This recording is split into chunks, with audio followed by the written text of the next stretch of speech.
YINN stock or YINN ETF Wednesday. Am I buying? I'm covering all this in this short 1 minute video. So YINN ETF just went down 36%. That's crazy. Because if you did see, I was really willing to take it even higher, you know, to double down on this bullishness.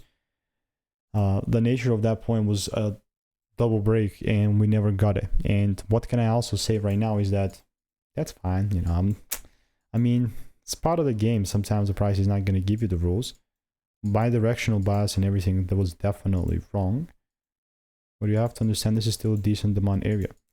I'm not going to like randomly start buying, but I'm only really going to be bullish if there is that double break. So that's what I'm open to, and this is what I'm actually waiting for.